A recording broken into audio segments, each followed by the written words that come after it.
find the Second World War and its aftermath a really fascinating historical period. So does my son, and he got me interested in the books by an author called Thomas Harding, who grew up in England, born in 1968, but who now is evidently living in the States. So the first of his books that I'd like to have a look at today is one that was published in the year 2013, and it's a book called Hanns and Rudolf. Now, it's the author's own family story in this book. He attended in London the funeral of his great-uncle, a man called Hanns Alexander, and he was really astonished to learn at the funeral that it was his great-uncle who had hunted down and captured a man called Rudolf Höss, who was the commandant of Auschwitz concentration camp. So the story is really told in two strands. We see young Hanns Alexander growing up, a young Jewish man in England, because his family had fled from Germany just before the start of the Second World War. He joins the British Army, and we see Rudolf Höss growing up in Germany, becoming a Nazi, and then eventually becoming the commandant of that truly terrible place. And the descriptions of his family life, living right in the grounds of Auschwitz, make for pretty horrifying reading. Gradually, of course, the two men come together, and Hanns Alexander captures Rudolf Höss, who is then executed. So it's a powerful and remarkable book that gained many awards when it came out and has been very highly acclaimed. The book I have really loved by Thomas Harding is one called The House by the Lake, and this too looks at his family history. His great-grandfather purchased a little house by a lake near to Berlin in Germany. He was a Jewish doctor. His family enjoyed lovely holidays swimming in the lake, and the house was a very simple little one, but it proved to be a very happy place for the family. Now, gradually things were becoming dangerous for Jewish people in Germany, and eventually Dr. Alexander decides to flee with his family to England. But the book tells the sort of biography of the house and what happens to it and who lives in it after that. The Nazis end up handing it over to somebody of whom they approve, so they lived there for some years. After the war, when the Berlin Wall went up, dividing Germany into both East Germany and West Germany, that wall actually passed right through this property, dividing the house from the lake. So anybody living in it from this time could no longer go swimming in the lake. And you learn a lot about the family living there during the time of the communists and East Germany, and there are many fascinating stories too from that era.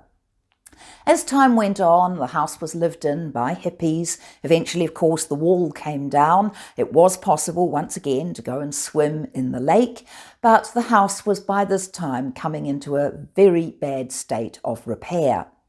Now, Thomas Harding grew interested in his family's history, and he decided to travel to Germany and go to Berlin and then travel out to the lake in order to see what state the house was in. He remembered his grandmother talking about her time spent there as a child. What he finds horrifies him. The house is about to be pulled down for good. So he then starts a campaign and he writes his book, The House by the Lake. And in the end, the Alexander house is saved for posterity. And it has been beautifully renovated today. There is a special Alexander House Friends group, and the house has become a centre for understanding between different nations and people of different religions. I don't have a copy of the next book, but that's another one of his that I absolutely loved, a book called Legacy, and again it deals with his amazing family history, this time on his mother's side of the family. And it deals with a family who established in England the Lions tea houses. So it's a truly amazing story, and Legacy came out in 2019. The Lions tea houses and the whole Lions catering company became the largest catering company in the world. So the Lions name became incredibly well known, and the Jewish family behind it had really amazing arrangements to make sure that they protected themselves and the money that they earned from this business, and that every member of the family shared equally in profits or anything nice that resulted from the business. So it's an amazing story of a young, displaced Jewish man who leaves Europe, comes to England, begins by selling some hand-rolled cigars, and eventually establishes one of the most famous tea companies and tea houses in the world. Thomas Harding very recently has produced a children's version of The House by the Lake as well. Personally, I'm not entirely sure that this is a topic that's suitable for really young children. It's a rather wonderfully illustrated picture book, and you can see pictures of the house as it is today. But I think maybe the topic is a little grim for very young children. So I think you'd have to look at it quite carefully and decide what age it would be most suitable for. So a really fascinating other book by Thomas Harding. He is still quite a young man. I hope he gets on with writing a lot more books. He tells history in a really vivid, fascinating way, and I am very grateful indeed to my son for introducing me to the books by Thomas Harding.